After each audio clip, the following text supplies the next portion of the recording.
Alors, je vous propose qu'on commence, maintenant que tout le monde est là ou presque. Merci à tous pour votre participation.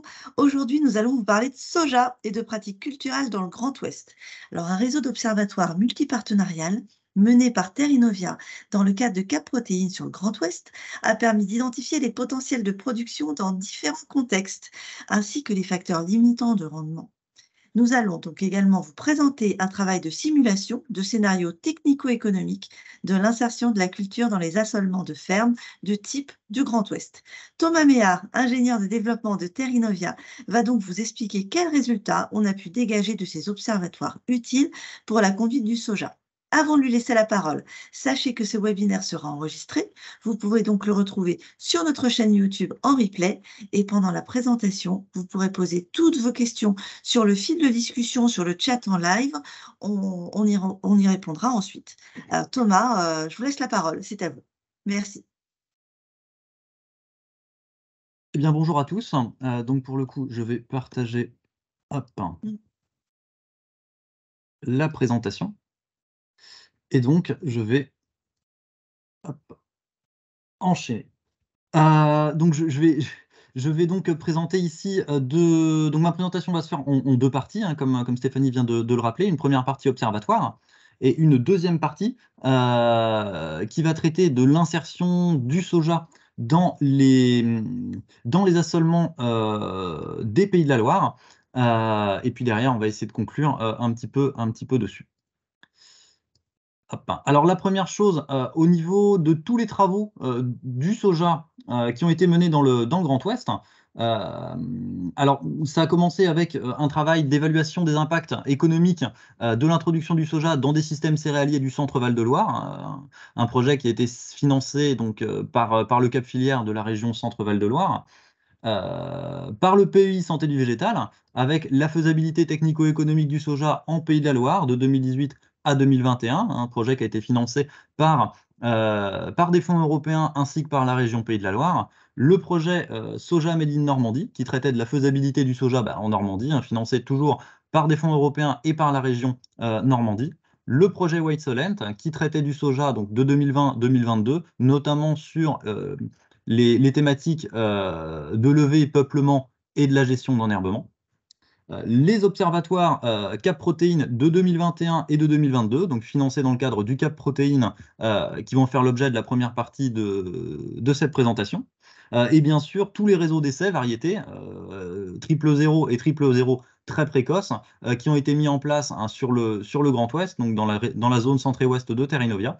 Et j'en profite au passage hein, pour remercier Anjoumen, Céréales, Natup, Agrial, Crely et Josselin, et bien d'autres, hein, sans qui ce réseau n'existerait pas.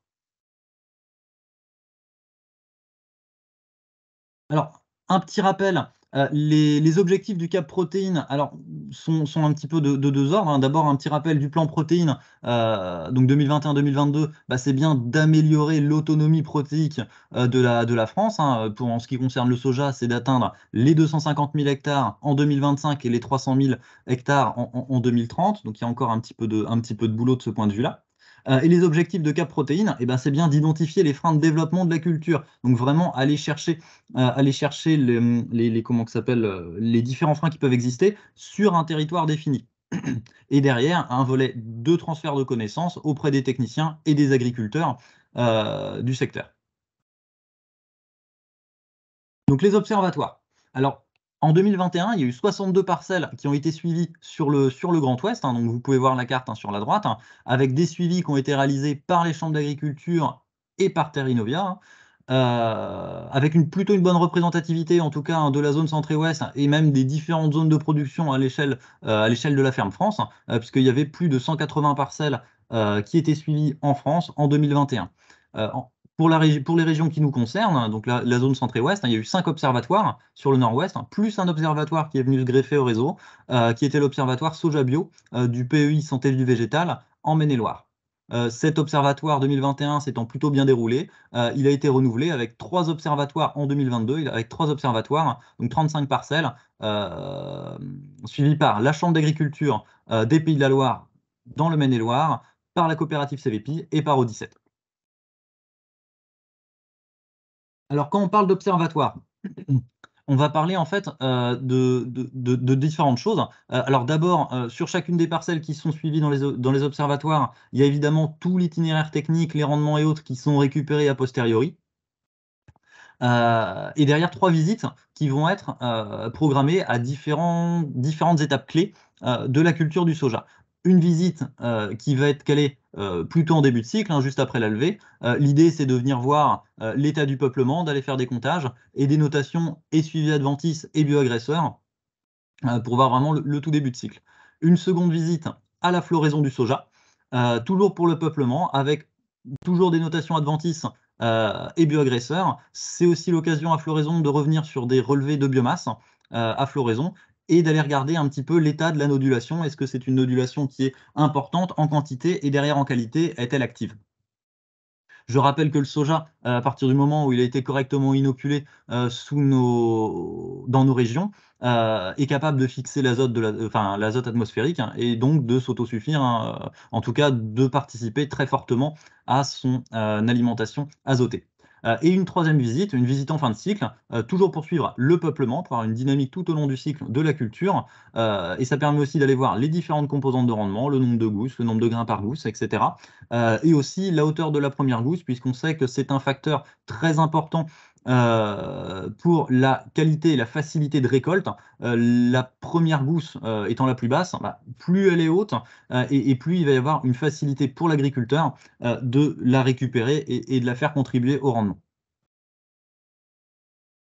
Donc, si on fait un petit bilan des observatoires 2021 et si on regarde un petit peu sur 2022, alors première chose, bah, si on regarde les 2 années un petit peu, d'un point de vue météo, on va avoir des contextes qui sont très, très différents. Alors à gauche, les conditions climatiques sur la campagne soja, pour Le Mans en 2021. À droite, c'est Angers pour 2022. Alors on peut voir déjà des contextes, pédoclimatiques qui vont forcément être différents et surtout des années qui vont être très, très différentes.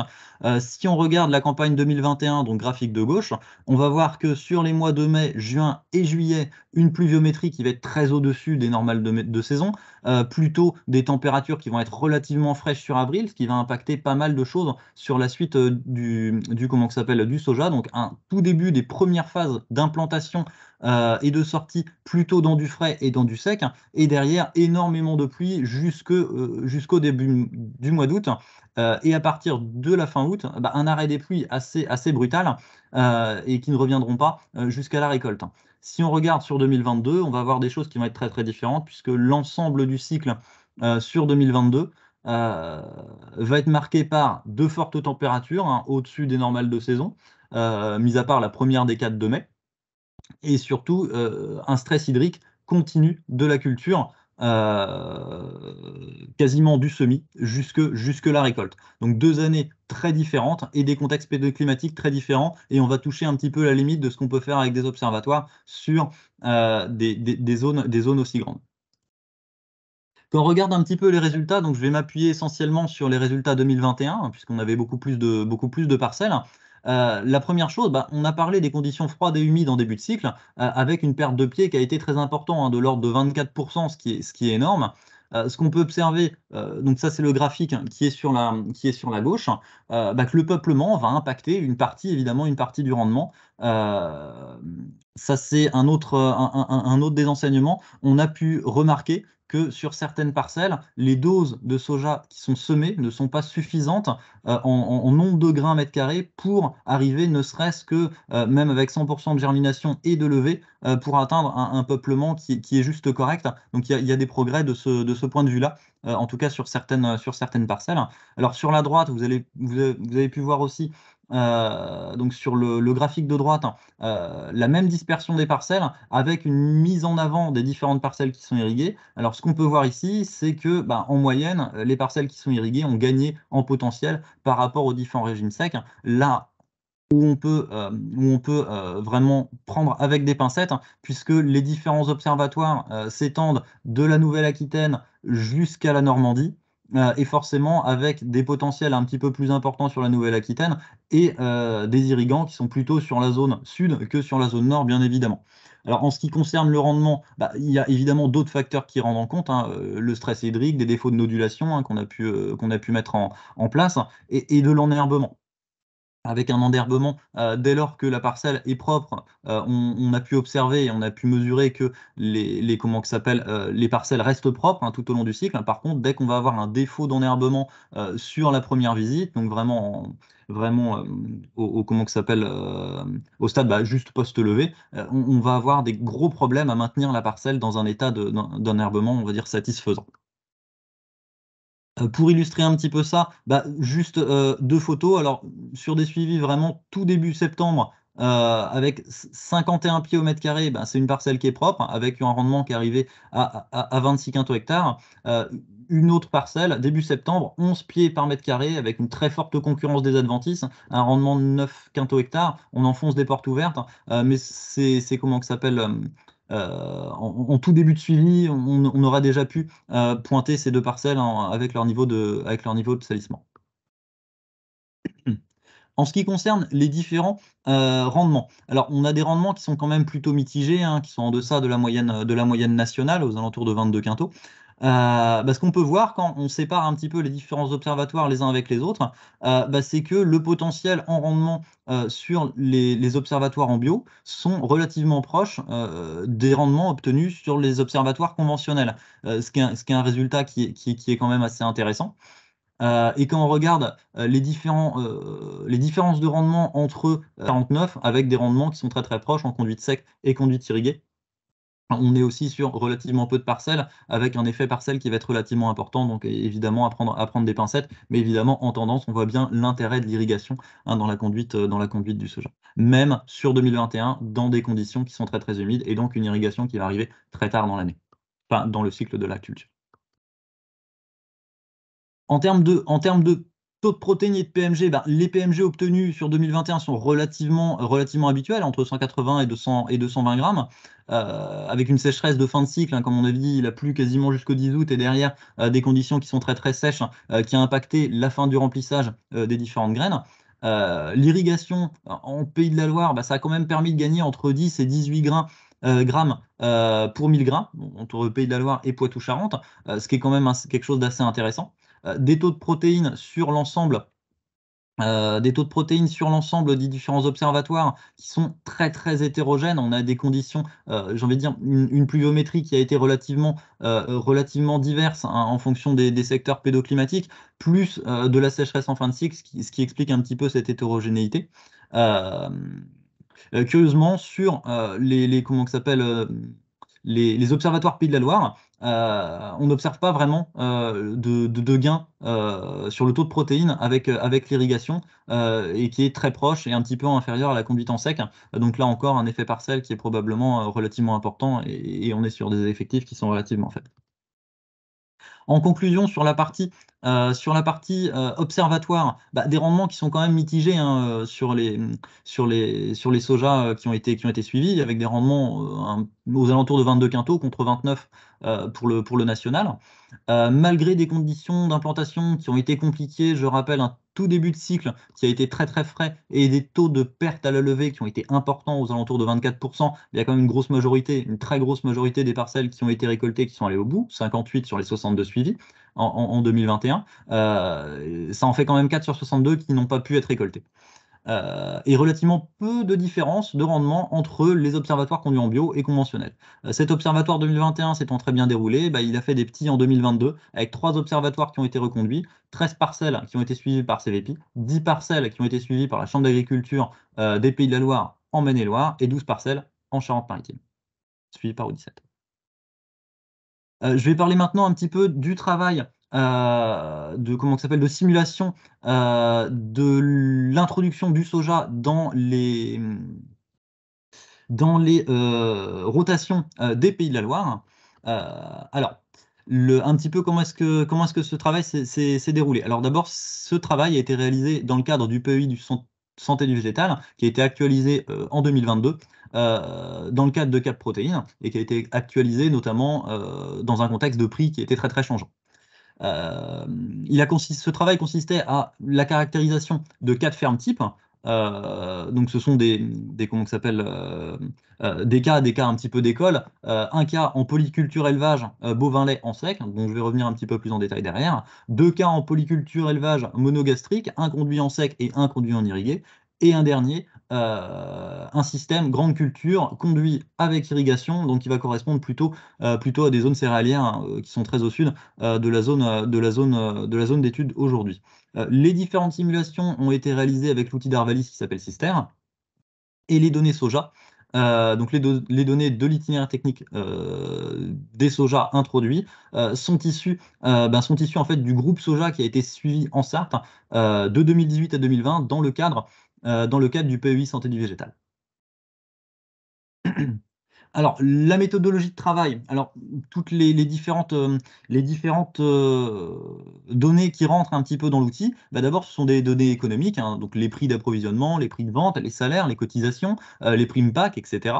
Des données sur la structure de l'exploitation, les parcelles, les cultures, les modes de conduite, évidemment le matériel et la main-d'œuvre. Et les itinéraires techniques. Donc les itinéraires techniques ont été validés par un conseiller en Pays de la Loire et les experts Terrinovia pour les cultures de l'Institut technique. Et en ce qui concerne le soja, comme je viens de le dire, ce sont les résultats des suivis de parcelles qui ont été conduits avec le groupe soja en Sarthe de 2018 à 2020. Et tout ça pour sortir avec des indicateurs de sortie qui sont issus des piliers du développement durable, hein, donc les trois piliers que je rappelle, le social, l'environnemental et puis bien sûr l'économique. Alors, petit tableau barbare pour expliquer un petit peu les différentes sorties. Alors, différentes sorties qu'on va pouvoir, j'ai envie de dire, diviser en deux. Alors, avec deux scénarios hein, pour cette simulation de la polyculture élevage et bovin-lait. La première chose, la première rotation, maïs, blé, soja, donc quelque chose d'assez classique. Et la deuxième rotation, avec 3 ans de prairie temporaire, maïs, soja et puis blé. On peut diviser donc les résultats en deux choses, une partie économique et une partie, j'ai envie de dire, socio-environnementale. Sur la partie économique, on peut voir que tous les indicateurs sortent en rouge. Mis à part hein, sur les charges des intrants totales, le soja étant capable de fixer de l'azote atmosphérique, ça va forcément impacter la charge azote achetée. Par contre, sur le reste, le soja, ce qu'on peut voir, c'est que ça va impacter défavorablement les performances économiques hein, de l'exploitation K-type, et donc avec une perte en produit brut, en marge brute et aussi en marge nette, alors qui est mesurée, mais qui pourtant est quand même une perte économique hein, qui peut s'élever hein, quand même à plusieurs centaines d'euros d'hectare. Par contre, on voit des externalités, et en tout cas des sorties positives de l'introduction du soja dans les rotations, d'un point de vue indicateurs sociaux, en temps de travail ou en nombre de passages, et surtout en indicateurs environnementaux, que ce soit en émissions de gaz à effet de serre, en nombre de passages, en nombre d'IFT en fait, hein, en IFT total, et surtout sur tout ce qui est bilan azoté, notamment du fait de la capacité du soja à fixer l'azote atmosphérique. Donc avec deux parties qui sont relativement différentes, une première partie économique où on va avoir un effet négatif de cette introduction de soja dans les rotations en polyculture élevage bovin-lait, et une partie positive sur tout ce qui est indicateurs sociaux et environnementaux.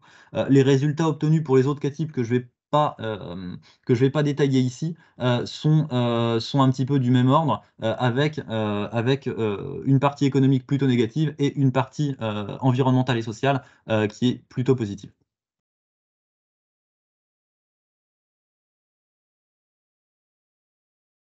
Hop. L'ensemble de ces résultats ont fait l'objet évidemment de partage et d'échanges et de valorisation. Il y a eu donc restitution et des résultats des observatoires et de l'ensemble des simulations économiques de l'insertion du soja dans les rotations. Ça a été fait lors de réunions en présence des acteurs, hein, des acteurs régionaux et avec leur participation active. Je pense notamment au réseau des chambres d'agriculture, des différentes coopératives qui ont été impliquées dans les différents projets, de semenciers, de laiteries, de fabricants d'aliments. L'idée, c'était d'avoir et de partager sur le soja avec l'ensemble des acteurs de la filière pour essayer de tirer des perspectives. Ces résultats ont aussi fait l'objet d'une conférence hein, au SPACE de l'an dernier. En conclusion, ce qui ressort un petit peu de tout ce travail, c'est que le potentiel maximal du soja dans le Grand Ouest, on va se rapprocher à peu près de ce qui est acceptable, des performances acceptables pour les autres cultures, mais le soja demeure trop peu rentable pour un développement important des surfaces, dès lors qu'il va être mis en concurrence avec d'autres cultures, hein. On pense au blé, on pense au maïs, on pense à toutes les autres cultures qui rentrent dans les rotations. Le soja reste trop peu rentable en concurrence de ces cultures.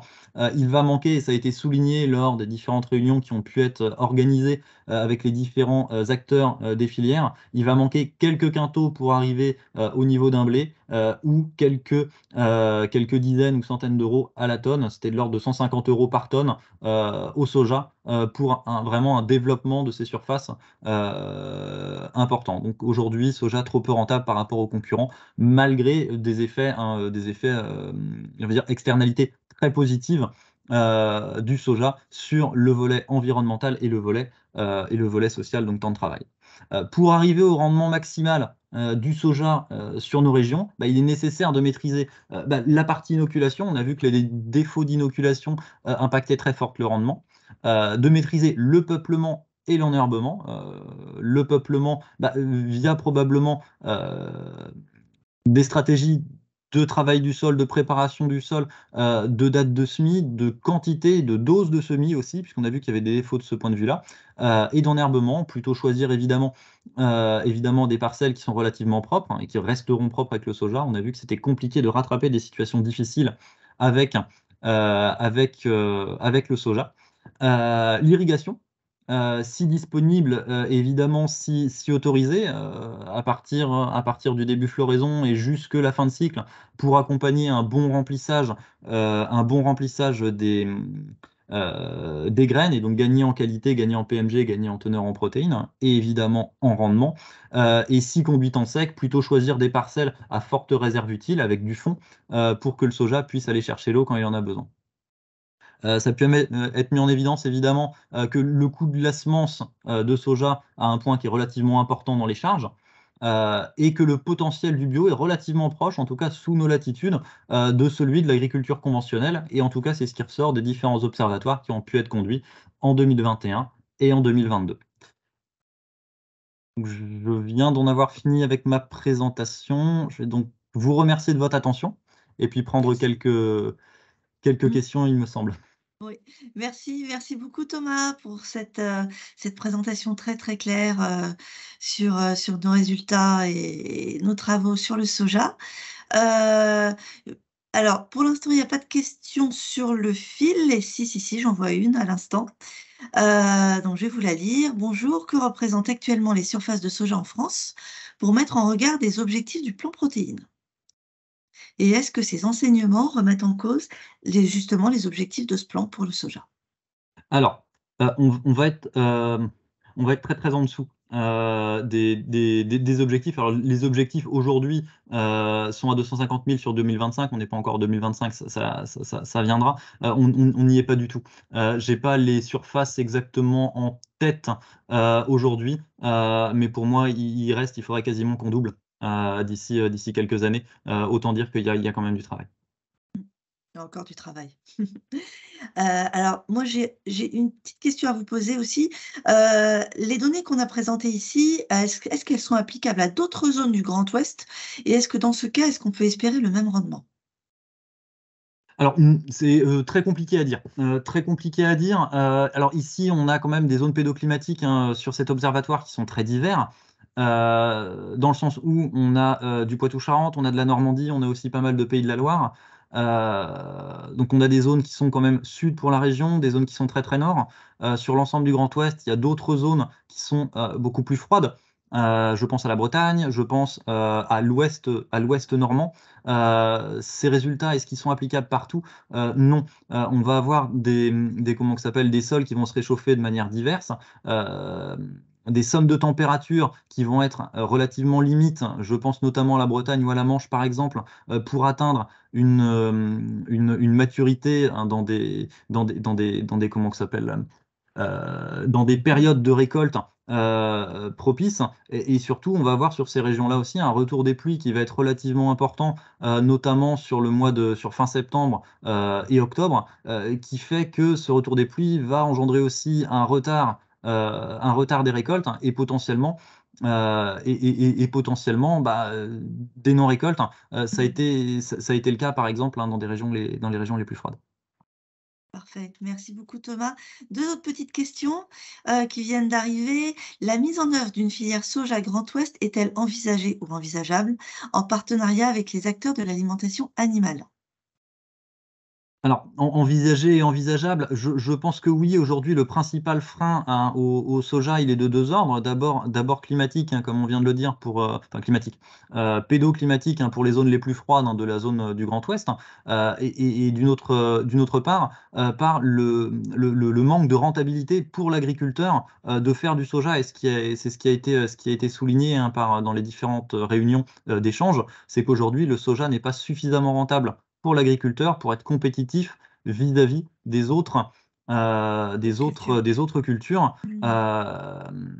Ce qui fait que, à partir du moment où il y a eu 1 année, 2 années d'essai, c'est compliqué d'ancrer, ce type de pratique, à partir du moment où il est pas suffisamment rentable. Mmh. Et alors justement, est-ce que certaines coopératives pourraient se désengager de cette culture, malgré ses externalités positives, compte tenu du manque de compétitivité du soja? Oui, c'est tout à fait. Alors, je suis pas forcément le mieux placé pour, pour y répondre, mais effectivement, à partir du moment où une culture n'est pas suffisamment rentable, hein, par rapport aux autres, hein, aux autres petits copains qui viennent en concurrence dans la rotation, effectivement, hein, ce sont des choses qui peuvent arriver. À côté de ça, on est sur une région aussi, du Grand Ouest, avec des besoins qui sont importants en soja en termes d'alimentation animale. Donc, il y a quand même des enjeux qui sont forts autour du soja. Il manque toujours la même chose, quelques quintaux ou quelques euros, Ouais. pour le soja, pour être pleinement compétitif et pour pouvoir se développer. On est toujours, je rappelle aussi, dans le Grand Ouest, hein, toutes les zones ne sont pas, très propices d'un point de vue pédoclimatique à la production de soja. Oui, oui, bien sûr, c'est vraiment une analyse qui est spécifique au Grand Ouest. Alors, est-ce que la rentabilité est jugée trop faible en bio également? Alors ça va dépendre effectivement, hein, du type de débouché qu'on peut avoir. Si on compare, du comment que s'appelle, du soja qui est cultivé en bio par rapport à un blé meunier, avec des prix qui vont être très, très élevés, ça risque d'être un petit peu compliqué. Par contre, par rapport à, d'autres cultures, c'est quelque chose qui est un petit peu plus compétitif. C'est peut-être pour ça aussi qu'on voit un petit peu plus en proportion de soja en bio. Très bien. Et est-ce qu'il y a une suite à ce programme ou pas? Alors ces différents programmes, oui, effectivement. Alors on a vu qu'en 2021, il y avait un des observatoires qui ont été relativement importants. On a eu une poursuite du projet Wasteland, hein, qui est en train de terminer là maintenant, sur 2022. On a eu, sur 6 observatoires 2021, 3 observatoires sur, 2022. Il y a un observatoire à minima qui est poursuivi, sur 2023. Donc on peut voir un petit peu qu'il y a une dynamique, mais aussi que les différentes, références qu'on a pu, acquérir sur ces observatoires, permettent quand même déjà de faire un point d'étape, et de se poser les bonnes questions pour la suite. Très bien. Merci beaucoup Thomas. Il y a encore une question qui vient d'arriver, même 2. Des pistes Est-ce qu'il y a des pistes de valorisation comme des primes filières et est-ce qu'elles sont étudiées pour valoriser le soja produit en France? Alors oui, oui, il y a effectivement, il y a ce type de choses, mais c'est toujours enfin, c'est toujours la même chose, hein. L'origine France, hein, est quand même un petit peu remplacée aujourd'hui par du soja non déforestant, donc on est sur des cahiers des charges qui sont pas tout à fait les mêmes. Il y a une valorisation, hein, du soja français, hein, tout à fait, mais qui n'est pas suffisante, pour que le soja concurrence, les cultures qui sont les premières concurrentes, hein, dans un Mmh. champ. Mmh. Alors une autre question, si une organisation de filière se met en place avec des FAB, ne serait-ce pas l'occasion de renforcer la contractualisation, voire l'occasion de rajouter un prix sur les aménités pour renforcer la compétitivité de cette culture? Donc une question très, Heu très très Alors, spécifique. question très précise. Alors oui, la contractualisation ou des contractualisations de type pluriannuel et autres sont des choses qui sont étudiées hein, par différents acteurs hein, de différentes filières, ce qui permettrait éventuellement d'apporter, j'ai envie de dire, des prix planchers, des prix maxi, ce type de mécanisme, et qui pourrait sécuriser comment que s'appelle, l'exploitant, l'agriculteur, dans ses revenus, et ce sur plusieurs années. Ce qui est intéressant. À côté de ça, est-ce que ça va jouer sur le prix final? Pas forcément. Parfait. Et une autre question, quel pourrait être l'impact de l'évolution du climat sur le soja dans le Grand Ouest? Alors, bah, divers, c'est-à-dire que l'évolution du climat, fait qu'on va avoir, bah, probablement, enfin, on en aura à l'avenir des sommes de température plus importantes, sur le cycle du soja. Ce qui veut dire que potentiellement, on pourra peut-être ouvrir demain de nouvelles zones, des néobassins de production, de soja. Ça, c'est la première chose, donc potentiellement, là, c'est plutôt positif. Des choses un petit peu négatives qu'ils peuvent avoir aussi, c'est des périodes de sécheresse un petit peu plus longues, un accès à l'eau qui peut être un petit peu plus compliqué sur la suite, et qui fait que derrière, on est sur du soja avec une sensibilité hein, au stress hydrique, hein, à partir de floraison et sur le reste, ça peut impacter bah forcément le rendement, la qualité, etc. Donc il y a du positif et du négatif. Après, ça va dépendre de beaucoup de choses, notamment de la politique hein, vis-à-vis de l'accès à l'eau. Parfait. Merci beaucoup Thomas. Je crois qu'il n'y a plus d'autres questions qui arrivent. Pour info, vous avez parlé de W Solent, donc je vous ai mis le lien, on en parle sur le site de Terre Innovia. Donc je vous ai mis le lien sur le fil pour avoir plus d'informations sur ce projet.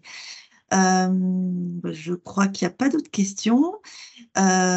Écoutez, merci à tous. Bon, on espère que ce webinaire vous a intéressé, mais au vu des questions, oui, je pense qu'il vous a intéressé.